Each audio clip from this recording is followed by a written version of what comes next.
Vamos entonces, después de aplicar la actividad de lo que vamos a hacer para las pruebas de rendimiento, vamos a ver la teoría. Ok, la teoría de pruebas de rendimiento. Ok, por aquí son hoy es día lunes, presentaron el proyecto y me quedaron solo, a ver, Carla, Sofía, Diego, ok. Ajá, las pruebas no funcionales. Vimos que existen pruebas funcionales y no funcionales. Las funcionales están asociadas con los requisitos de manera explícita. Pero además, las pruebas no funcionales se dividen en varias. Vamos a enfocarnos hoy en las de rendimiento, escalabilidad. Vamos a mencionar un poco las de estrés, que la hemos visto, hemos hablado en algún momento. Hablemos de compatibilidad, de métricas y de resultados. Ahora, existen diferentes tipos de pruebas. Y en STQB, por ejemplo, que es la certificación, lo hemos mencionado varias veces, están las no funcionales y las funcionales. Dentro de las funcionales, hemos hablado, esta lámina viene de clases anteriores, que tenemos las pruebas unitarias, pero también tenemos otro tipo de pruebas de sistemas, funcionales manuales y automáticas, pruebas de aceptación, pruebas de integración, pruebas end-to-end, pruebas de API, de muy exploratoria. Las pruebas funcionales dicen qué, qué tengo que probar, que funcionalmente me definió mi usuario. Mientras las pruebas no funcionales hablan de lo que debo probar, pero que no puede ser no explícito. Muchas veces son actividades totalmente técnicas. Pruebas funcionales hablan de pruebas de seguridad. Por ejemplo, una prueba de API puede ser de seguridad, pero puede hacerse de manera manual o puede hacerse de forma automática. Puede haber una prueba de rendimiento que prueba algo funcional, pero a un nivel de volumen alto. Dentro de las pruebas de rendimiento, además, hay como una subcategorización que hablan sobre pruebas de estabilidad, de carga, de estrés, que tienen matices similares, pero diferenciadores importantes. Tenemos no funcionales como fiabilidad, mantenibilidad, portabilidad, mantenibilidad, y está muy correlacionado a lo que son las pruebas de código caja blanca, donde lo que tenemos herramientas que nos verifican cómo ese código es limpio y mantenible y puede crecer. Lo que tiene que ver con escalabilidad también forma parte de un elemento asociado a pruebas no funcionales. Tenemos pruebas de usabilidad y pruebas de compatibilidad. Porque las pruebas de usabilidad no son 100% funcionales, porque la usabilidad puede estar definida a nivel de el uso del aplicativo, de la interfaz, en factores que no necesariamente son explícitos en la funcional, en el uso de la aplicación, sino el cómo se usa la aplicación. También las de usabilidad pueden ser automáticas o manuales, es decir, todas este tipo de pruebas pueden ser o manuales o automáticas. Tal vez las de rendimiento, al ser manuales, implican un costo adicional. Yo he tenido proyectos donde las pruebas de rendimiento son sentar a 100 personas a probar el sistema, pero eso genera un costo muy alto. Entonces, las pruebas de rendimiento generalmente tienden a ser automáticas. Las pruebas exploratorias de humo tienen por sí su naturaleza ser manuales. Entonces, cada tipo de prueba tiene como su naturaleza, tiene su objetivo. La combinación de ellas es lo que nos genera un sistema de alta calidad. Y además también hablamos en algún momento de la falacia de la inexistencia de defectos dentro de un aplicativo, que también es una de las teorías en ISTQB, donde aunque hagamos todo este nivel de capa, lo que nosotros debemos es tratar de lograr la mayor estabilidad del sistema, cero bug de carácter camino feliz, de carácter lo, lo, lo más probable que suceda y que al final pueda existir en producción errores que jamás serán encontrados. ¿Ok? Ahora, ¿qué significan las pruebas funcionales? Evalúan características esenciales como el rendimiento, la escalabilidad, la estabilidad.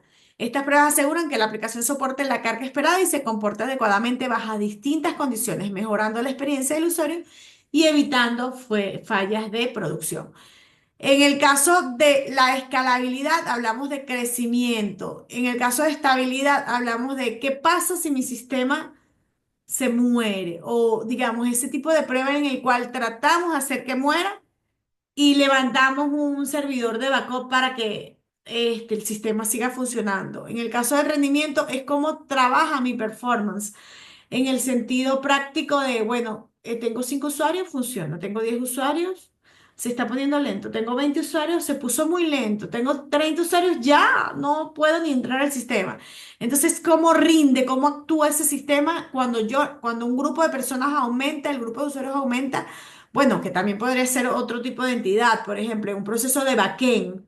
Yo podría tener un procesamiento en lote donde estoy procesando archivos de texto. No necesariamente tiene que estar un usuario allí, pero el volumen de data que estoy procesando llega a un punto en que hace que mi servidor se ralentice. Entonces ahí eso está también casado un poco con el performance de monitoreo.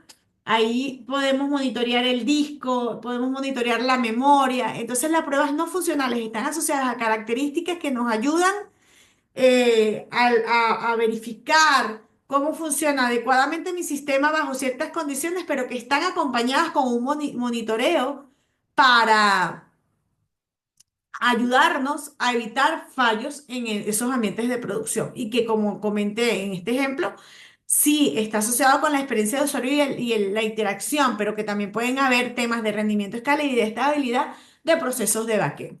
O procesos de backend que me afectan a mis usuarios. Una combinación típica. Tengo solamente 5 usuarios, todo funciona perfecto, pero se levanta un proceso de backend de mi servidor que está tomando recursos y empieza, aunque no estoy aumentando el número de usuarios, me produce fallas de tiempo y de recursos dentro de mi aplicación y que afecta a mis usuarios finales. ¿Ok? Entonces, fíjense que hay varios escenarios para este tipo de pruebas. Las pruebas de rendimiento, como los decía, miden la velocidad, la capacidad de respuesta, la estabilidad bajo carga de una aplicación web. Se monitorea tiempo de respuesta, uso de recursos, tasas de errores, identificación de cuellos de botella para optimizar la experiencia de usuario y garantizar la funcionalidad eficiente. No necesariamente que tenga una baja velocidad significa que mi sistema se puede caer. Fíjense que hay varios tipos de métrica. La tasa de errores, por ejemplo, podría ser que como yo tengo un servidor web que va respondiendo y que tiene un balanceador, por ejemplo, esté respondiendo de una manera en la cual 50 peticiones me funcionan y una me da error. Entonces la tasa podría considerarse bajo. Eso depende de las métricas que yo quiera responder, que haya definido dentro de mi sistema como métricas aceptables.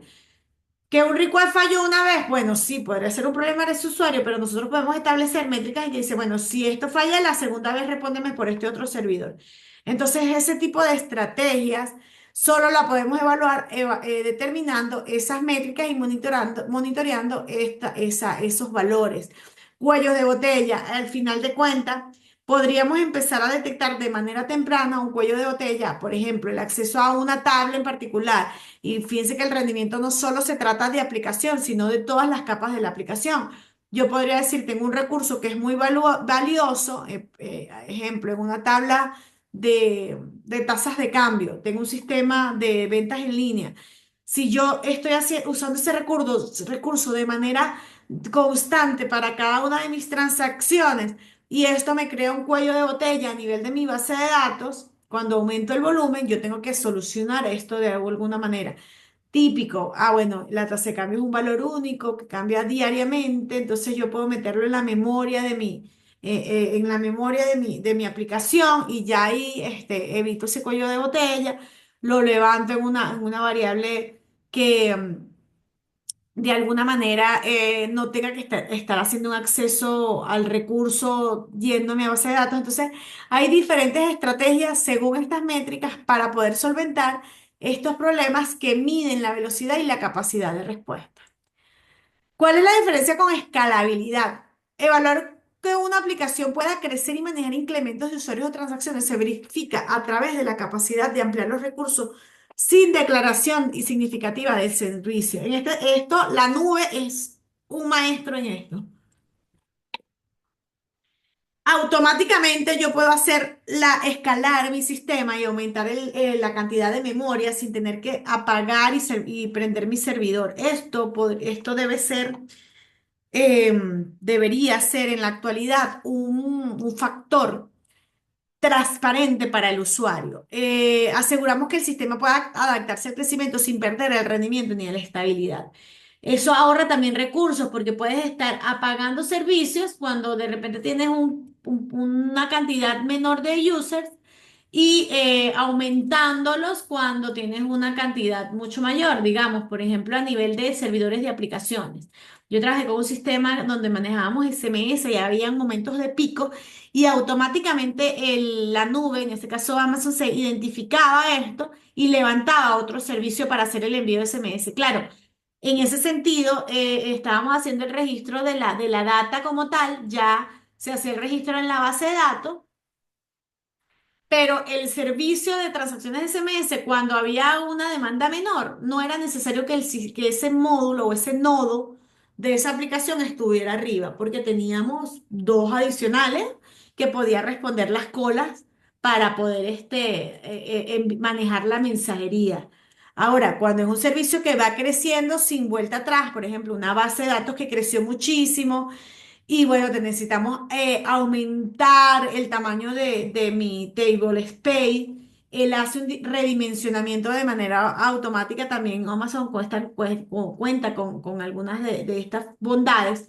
Entonces, ya ahí no hay vuelta atrás y eso significa que creció mi espacio, mis recursos, pero de manera transparente. Ahora, cuando es un servidor físico, generalmente lo que se hace es, vamos a montar una ventana de mantenimiento, entonces se sube, se le mete más otro DIN de memoria a mi servidor, se sube, se baja, y en ese sentido, la respuesta que deberíamos estar, o la garantía que debe dar nuestro sistema es la velocidad de subida y bajada de nuestro aplicativo. Nosotros debemos ser que el sistema sea suficientemente rápido para que esas ventanas de mantenimiento duren el menor tiempo posible.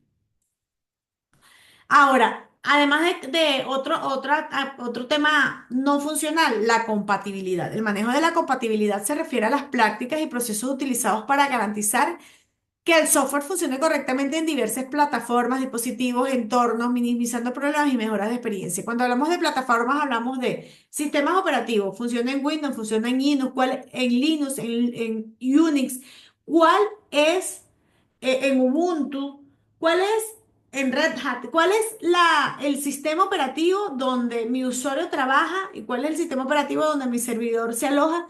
¿Y cuál es la definición de requisitos técnicos que yo hice en este correspondiente en particular? Si mi sistema inicialmente decía esto corre bajo Windows, entonces mi aplicación y mis pruebas deben estar enfocadas hacia eso. No necesariamente debemos abarcar todas las plataformas. Eso forma parte de la contratación, de la negociación, de la definición de mis requisitos inicialmente. A nivel de dispositivos, está muy casado con lo que tiene que ver con response, con definición de que, bueno, mi aplicativo va a correr en una tabla, se va a ajustar a un teléfono móvil. Ahorita cada vez está más en auge las PWA, que además tratan de ser multiplataformas a nivel de tanto, bueno, o incluso a nivel de dispositivos, corren un teléfono, pero ¿en cuál? ¿En Android? ¿En Apple?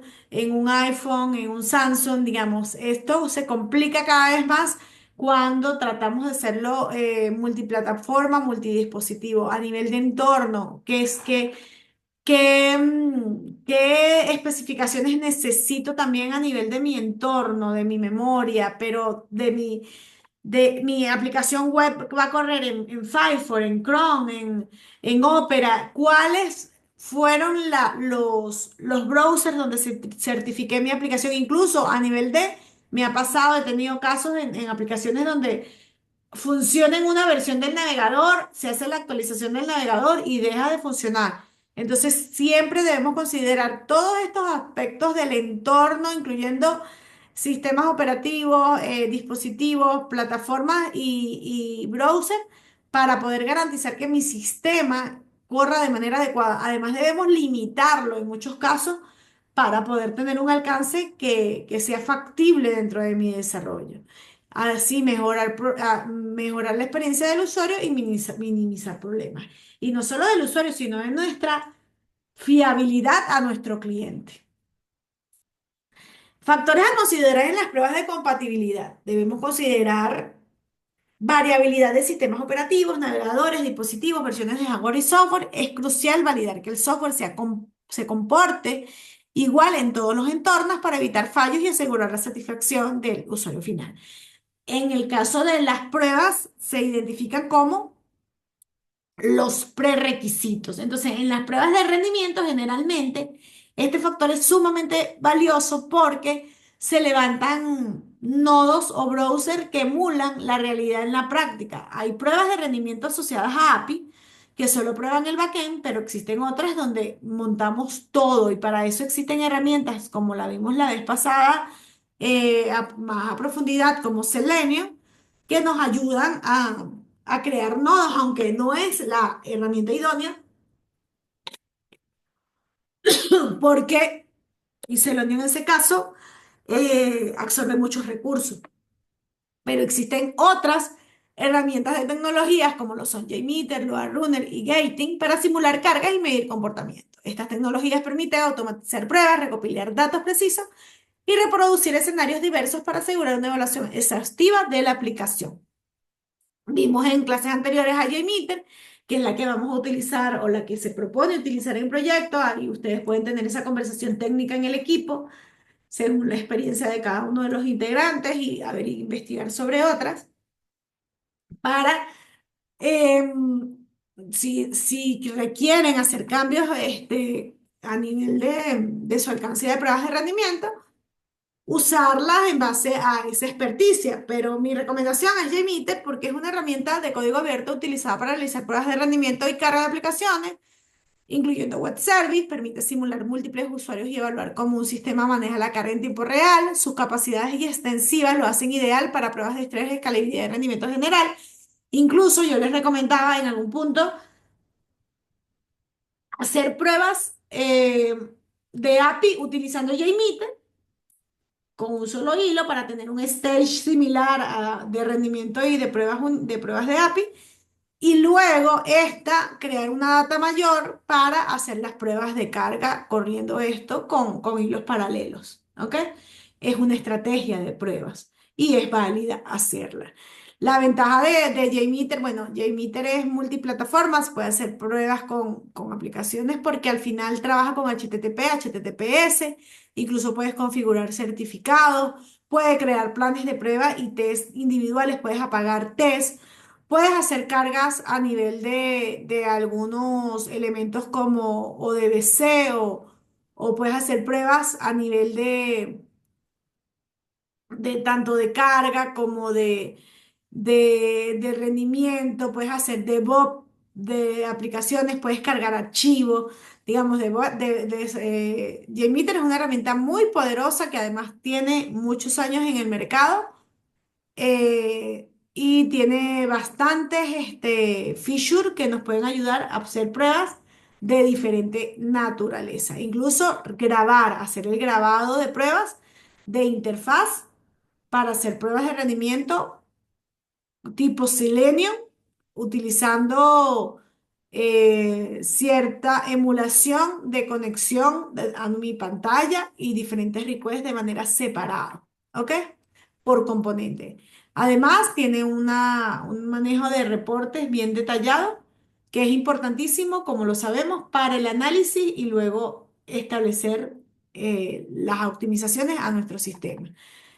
Porque las métricas incluyen tiempo de respuesta, tasa de error, utilización de CPU, memoria y rendimiento de bajo carga. Estos parámetros ofrecen una visión clara de desempeño, permitiendo identificar áreas críticas para optimizar y garantizar la calidad de servicio. Estas métricas, si no las tenemos, nos complica un poco la reacción o la estrategia para poder solucionar los problemas que podamos tener de performance. Mi recomendación es hacer pruebas de performance con JMeter nos permite tener el URL, los APIs específicos que están teniendo el top de uso de recursos.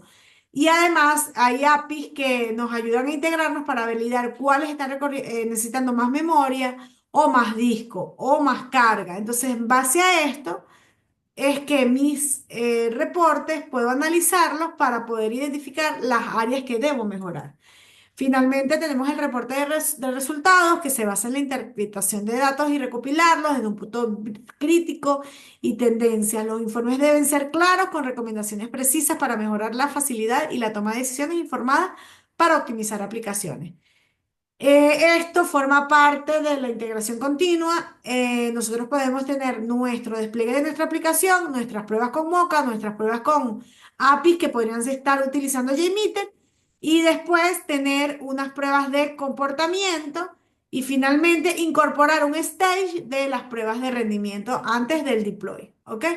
Entonces, generalmente el stage del pipeline, las pruebas de rendimiento se llevan por separado, ¿ok? Por eso dentro de esta lámina no se encuentra, pero se llevan por separado. ¿Por qué? Por lo que les he dicho en oportunidades anteriores, donde las pruebas de rendimiento pueden tardar mucho más tiempo. Entonces, la idea es que tú en la noche hagas una integración continua, dejes corriendo el Jenkins por allí, te dé los resultados y cada tanto, no todos los sprints, sino cada tanto se hagan pruebas de rendimiento según la incorporación de nuevas funcionalidades. Evidentemente, si tenemos pruebas de rendimiento ya definidas y tenemos servidores dedicados, generamos pruebas de regresión con esas pruebas de rendimiento ya existentes. En conclusión, las pruebas no funcionales son esenciales para el desarrollo de la aplicación web de alta calidad. Herramientas como Yermiter permiten a los equipos mejorar significativamente la fiabilidad de software, ofreciendo una mayor satisfacción al usuario final. Las pruebas no funcionales son esenciales para asegurar aplicaciones web robustas y eficientes. Evaluar el rendimiento, escalabilidad y estabilidad permite anticipar problemas y mejorar experiencias de usuario, aportando un valor estratégico a la organización y minimizando riesgos en producción. Generalmente las pruebas de performance se hacen al final cuando ya tenemos más estabilidad del sistema y también son el tipo de problemas que se consigue más tardíamente en la aplicación porque probamos funcional, pero cuando empezamos a probar volumen, pero eso es lo natural, eso es lo normal y eso es lo que se espera porque probamos primero que funcionen pocos hilos, funcionalmente se cumplan los requerimientos y luego es que metemos las pruebas de rendimiento porque si no también estamos haciendo gastos adicionales puesto que al fin de cuentas no podemos probar rendimiento en algo que no esté estable, ¿ok? Entonces siempre vamos a encontrar errores de performance como hacia el final. No obstante, si hacemos desarrollos basados en la experiencia y en las buenas prácticas y los patrones, definiendo arquitecturas claras, debería haber una disminución elevada de los problemas que podamos presentar a nivel de performance. Y esa es lo que quiero que se lleven en esta clase. ¿Hay alguna duda al respecto? Por aquí están lo que son las más populares. Y si no hay dudas, a ver, les escucho. ¿Dudas al respecto, chicos? Esto, voy a apagar aquí.